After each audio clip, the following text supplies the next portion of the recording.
जम्मू कश्मीर के सीएम उमर अब्दुल्ला का यह कहना है कि भारत की तरफ से सीज फायर को डिस्टर्ब नहीं किया गया, हमने पाकिस्तान को नहीं छेड़ा था। अगर पाकिस्तान ने पहलगाम ना किया होता तो भारत को यह सब करने की जरूरत ना पड़ती।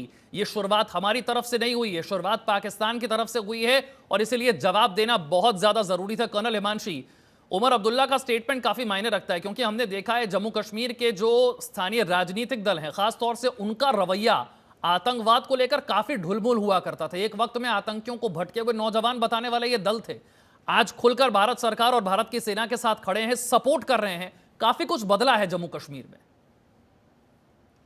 बिल्कुल, देखिए, जब आपने जम्मू कश्मीर को एक तरीके से अपने राज्य का दर्जा दिया है और वहां इलेक्शन कराए हैं, तो आपने कहीं ना कहीं प्रजातंत्र में उस विश्वास को पूरी तरह से स्थापित किया है। जब वो विश्वास हुक्मरानों में स्थापित किया जाता है तो उनकी भी ये नैतिक जिम्मेदारी हो जाती है कि उस विश्वास पे वो खरे उतरे।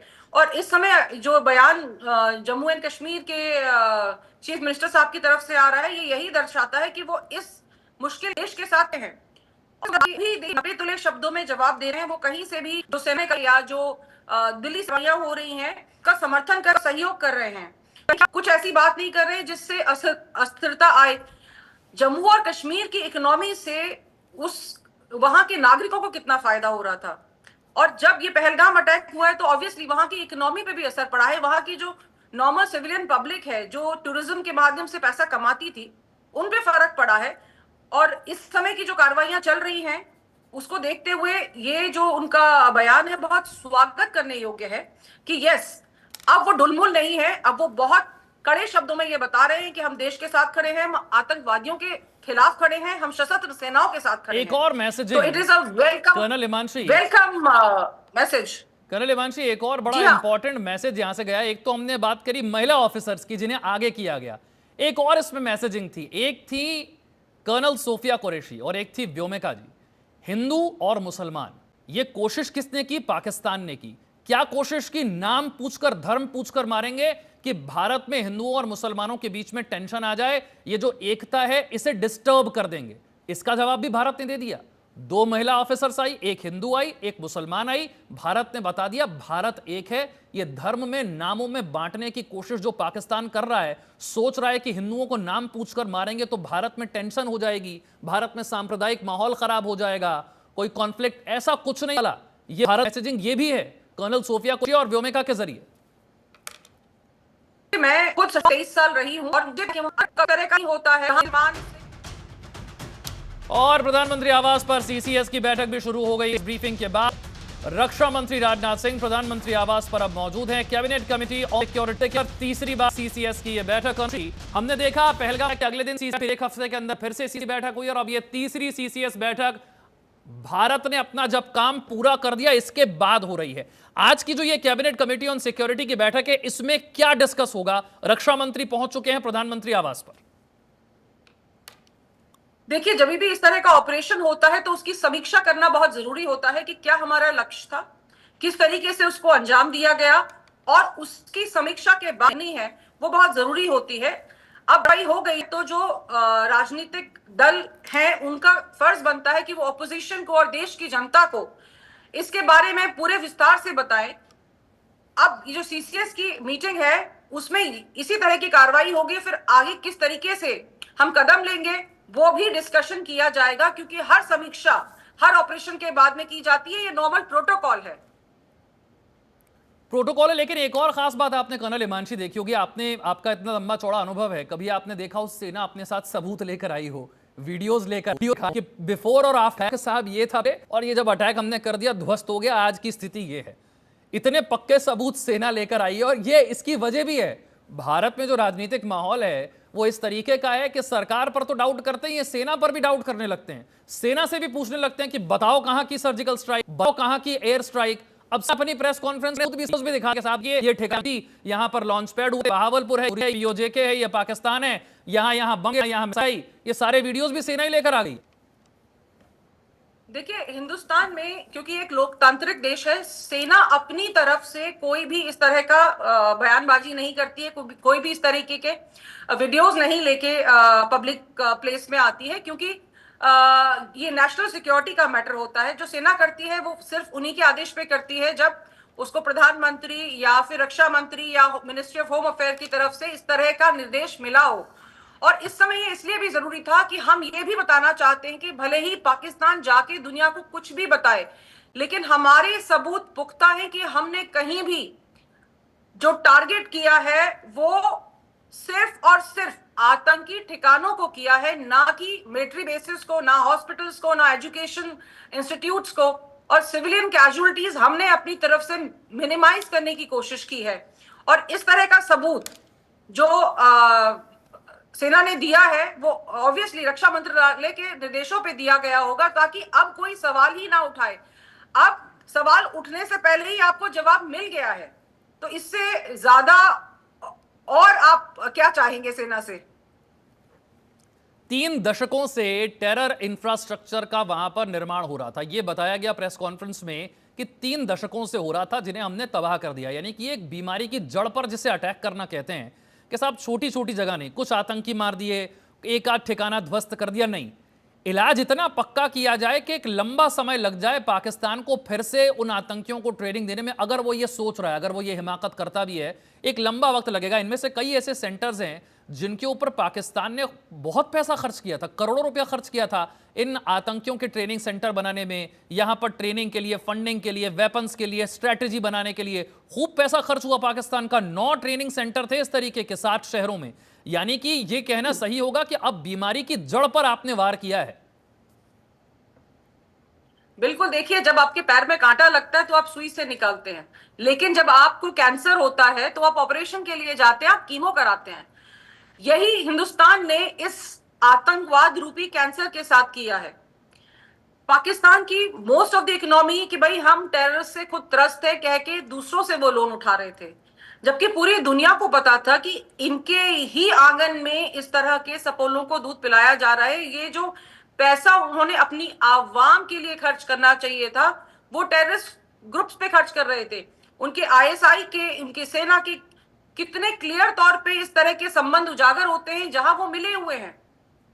और जब इस तरह के संबंध उजागर हो रहे हैं, पूरी दुनिया ये जान रही है, उस समय में इस तरह की स्ट्राइक करके ये दिखा देना, अभी तो देखिए आप छुपा नहीं सकते, क्योंकि आज की तारीख में हर इंसान मोबाइल फोन इस्तेमाल करता है। मोबाइल फोन इस्तेमाल करने से क्या होता है, आपकी लोकेशन का हमें पता चलता है। दूसरा, कौन है उसकी एग्जैक्ट आइडेंटिटी बहुत आसान है। और जब ये आइडेंटिटी स्टैब्लिश हो रही है, धीरे धीरे जब नाम भी उजागर होंगे तो पता चल जाएगा कि कहां किसको किस तरीके से मारा गया। और ये ऑपरेशन जो आप कह रहे हैं, बिल्कुल नेस्तनाबूद करने के लिए किया गया था, संपूर्ण विजय के लिए किया गया था। हमने देखा पाकिस्तान ऑक्यूपाइड जम्मू कश्मीर का एक बहुत बड़ा इलाका, हमें ऐसा लगता था कि हम वहीं पर जाकर स्ट्राइक करते हैं, वहीं पर हमारे सारे एक्शन होते हैं। एयर स्ट्राइक में भी हमने देखा था कि पाकिस्तान के अंदर के इलाकों तक हमारे फाइटर जेट पहुंच गए थे। इस बार हमने अपनी टेरिटरी में रहते हुए किया, लेकिन पाकिस्तान में काफी अंदर तक ये वार हुआ है। जानकारी जो कंफर्म तो क्योंकि बताया नहीं गया कि किस तरीके के हथियार यूज किए गए, कौन से फाइटर जेट थे, लेकिन जो जानकारियां सामने आ रही हैं, स्कैल्प मिसाइल और हैमर इनका इस्तेमाल किया गया था। किस तरीके से ये काम करती हैं, क्यों इनका इस्तेमाल किया जाता है, ये कितनी घातक होती है, थोड़ा सा इसके बारे में भी बताइए।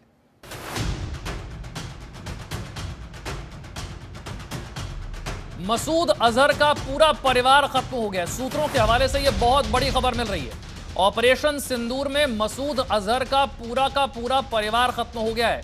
यह भारत के सबसे मोस्ट वांटेड आतंकी हैं, जिन्होंने भारत पर कई आतंकी हमले प्लान किए, उन्हें एग्जीक्यूट किया, उनके लिए आतंकवादी भेजे। कर्नल हिमांशी हमारे साथ है। कर्नल हिमांशी, जो सूत्रों से जानकारी है, मसूद अजहर पूरा परिवार उसका खत्म हो गया है। परिवार में 14 लोगों की मौत की जानकारी सामने आ रही है। 14 लोग मसूद अजहर के परिवार में पूरे तरीके से खत्म हो गए। 7 शहरों में 9 टेरर कैंप्स पर बड़ा हमला भारत की तरफ से। रात 1:05 से 1:30 के बीच भारत का मोस्ट वांटेड आतंकी मसूद अजहर, जिसे लेकर कई बार भारत सबूत न सिर्फ पाकिस्तान को दे चुका है, अंतरराष्ट्रीय मंचों पर दे चुका है।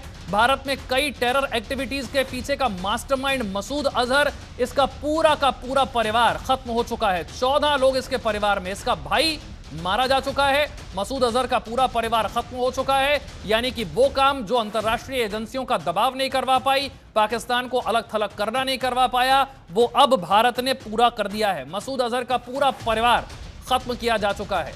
जैश ए मोहम्मद और लश्कर ए तोयबा, ये दो सबसे खतरनाक आतंकवादी संगठन जिन्होंने भारत को सबसे ज्यादा जख्म दिए हैं। आप इतिहास में जाइए और देखिए भारत पर जितने बड़े आतंकी हमले हुए वो या तो जैश की तरफ से करवाए गए या फिर लश्कर की तरफ से करवाए गए। और अब की बार जैश और लश्कर के सारे बड़े ठिकाने ध्वस्त कर दिए गए हैं। और धीरे धीरे छनकर अब ये जानकारियां सामने आ रही हैं कि मसूद अजहर का भाई इस हमले में पूरे तरीके से खत्म। 14 लोगों परिवार में थे, सब खत्म हो चुके हैं। कर्नल हिमांशी, आप सुन पा रही हैं मुझे? जी, मैं सुन पा रही हूं। मसूद अजहर के पूरे परिवार के खात्मे को लेकर ये बहुत बड़ी जानकारी है। बिल्कुल, देखिए बहावलपुर जो हिंदुस्तान के रेगिस्तान के इलाके से लगा हुआ है, पंजाब प्रांत में है पाकिस्तान के। और ये कंफर्म सुबह हम भी जो बात कर रहे थे कि उनके भाई के वहां होने की पुख्ता खबर थी।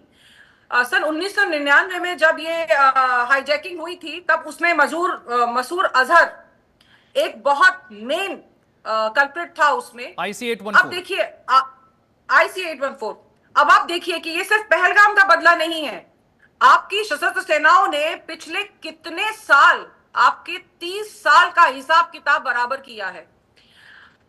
ये एक बहुत बड़ी जीत है। और ये तो सिर्फ अभी बहावलपुर की आप न्यूज बता रहे हैं, इसके अलावा जहां पे हाफिज सईद के ठिकाने थे और काफी सारे जगह के ठिकाने हैं जहां से और भी न्यूज आएगी तो हमें पता चलेगा कि बहुत सारे मोस्ट वांटेड टेररिस्ट इस ऑपरेशन सिंदूर के दौरान खत्म हुए हैं। पूरा का पूरा जाना अपने आप में बहुत बड़ी बात है। आप देखिए कि ये सिर्फ उनकी रीढ़ की हड्डी नहीं तोड़ी गई है, बल्कि आगे आने वाले समय में भी जो इस तरह के लोग हैं वो अब सोचेंगे, 1000 बार सोचेंगे हिंदुस्तान की तरफ देखने के लिए। आतंकवादी हमले तो भूल जाइए, छिटपुट घटनाएं भूल जाइए, उनको सोचना पड़ेगा। सिर्फ खुद नहीं वो जा रहे हैं, उनकी नस्लें खत्म हो रही हैं। और कर्नल तो हिमांशी, ये तो अभी शुरुआती जानकारियां हैं। मुझे लगता है शाम होने तक और कई ऐसी जानकारियां हमारे पास होंगी कि कितने बड़े आतंकी थे, कौन कौन प्लान करता था, वो और उनके पूरे के पूरे परिवार। क्योंकि इन फैसिलिटीज को डेवलप करने में पाकिस्तान ने खर्च बहुत किया था, तो यहीं पर आतंकी, उनके परिवार, वो पूरी स्ट्रेटेजी बनना, फंडिंग होना, ये सारी एक्टिविटी यहीं पर होती थी। इसीलिए ये 9 टेरर कैंप्स काफी ज्यादा अहमियत रखते हैं। और मैं एक ट्वीट का जरूर जिक्र करना चाहूंगा। पूर्व सेना चीफ मनोज नरवणे साहब का एक ट्वीट है और वो ट्वीट में सिर्फ उन्होंने एक लाइन लिखी है और लिखी है कि पिक्चर अभी बाकी है। समझा जाए, अभी खत्म नहीं हुआ है, अभी और होगा। देखिए, अभी तो हम जो सिचुएशन है उसको असेस कर रहे हैं। पहली बात, अभी तो हमने बहावलपुर की बात की, अभी हमने मुरीदके में कितना नुकसान हुआ है, क्योंकि वहां हाफिज सईद का गढ़ है, वो मरकज तैयबा का बेस है वो। और बाग की तो भी हमने बात ही नहीं की। बाग भी हालांकि इंटरनेशनल टेररिज्म को बहुत ज्यादा बढ़ावा दे रहा था,